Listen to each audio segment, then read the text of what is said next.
God said, let there be light. And 1 John says, in him was life, and the life was the light. So it's because of this light that things could be created on earth. Wow. First thing he did, he separated light from darkness. And from that point, everything he did happened in the realm of light.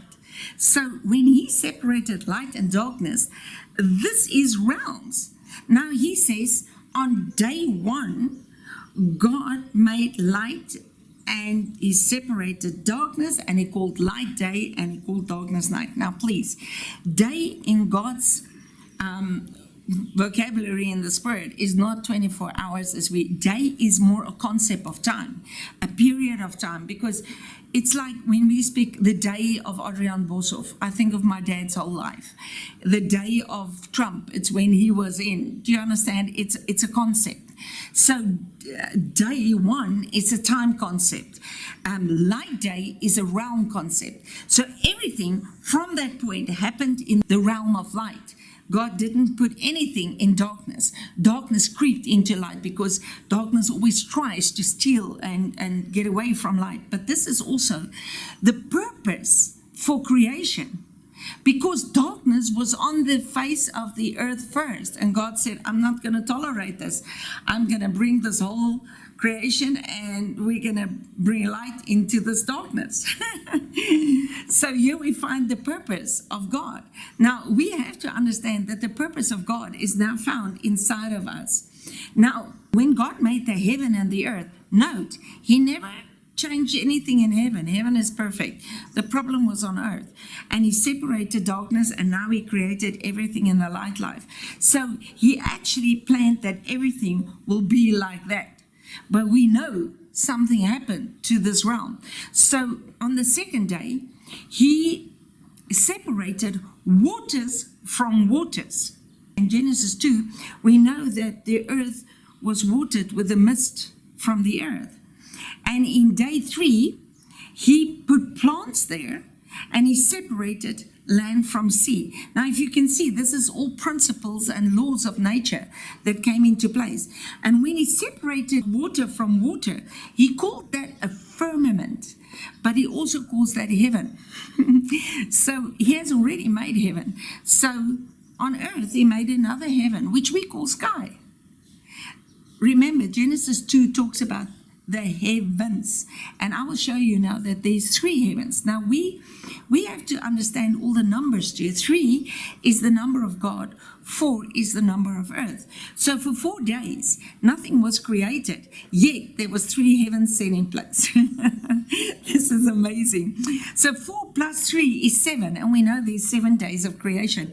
It's like maybe we should understand God has 7 days in his week, because your whole life is spent in a 7-day week. This is quite interesting.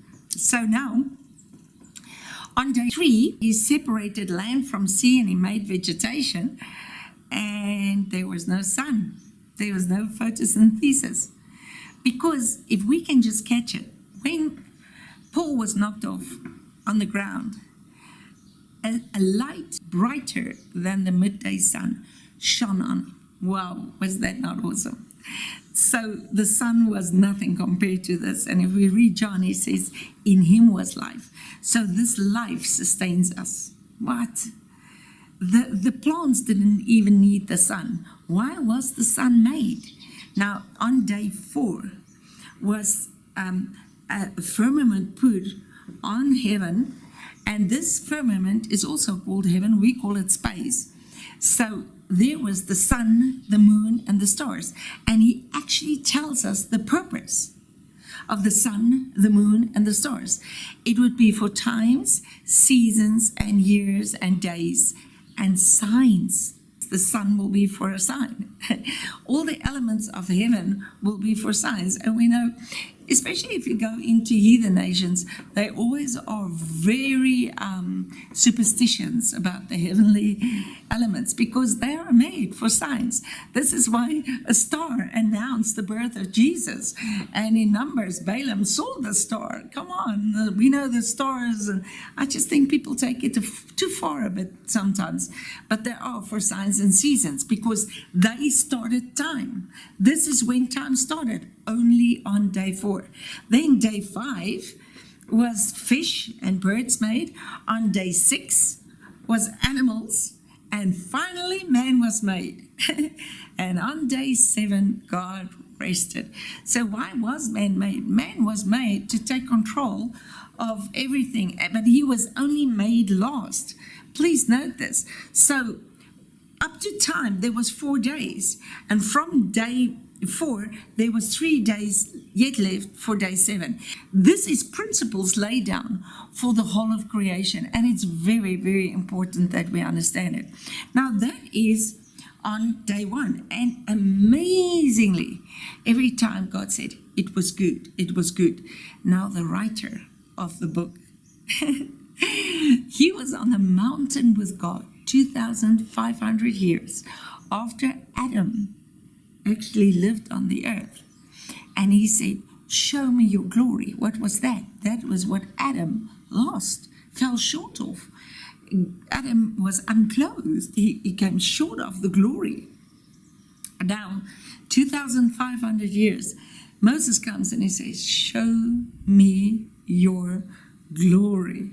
What? He was on the mountain with God. And God said, my rest will be with you. I'll give you rest. My presence will be with you. Go. Now remember, this is all of sin and fell short of the glory of God. Death reigned. The earth was cursed. And he says, my presence will go with you. My glory will be revealed to you. When Moses said, show me your glory, everything changed on that mountain. And God said, you cannot see my face. Please, man, he was face to face with God. But God said to him, my goodness will pass by you. And I believe this is where the book of Genesis was written. In the Spirit, Moses saw the goodness of God from beginning to end. And what did he say every day? It was good. It was good. The goodness passed by him. He saw from beginning to end everything that man has plunged himself in. This was not necessary if they only stayed in the garden, but they fell short of the glory of God. Genesis 2 starts, on the 7th day, God rested. He blessed it. He sanctified it. Genesis 2 verse 4 is the most important verse in all of 1 and 2. He says, these 7 days are the generations are played out in time, are the generations in the day. And I see it that the day is like a capsule. It's like the garden. It's with the generations inside, built in as a guarantee of how time will play out. So what we have there is the blueprint of time. So the second letter in the Hebrew alphabet is beta. It actually means blueprint. That is what the creation is. It is the blueprint of time we get in Genesis 1. And then in Genesis 2, it tells us how he did it. Genesis 1 is what he did. Genesis 2 is how he did it. Please, this has all to do with time. But before time, there was a time of beginning that we still have to understand.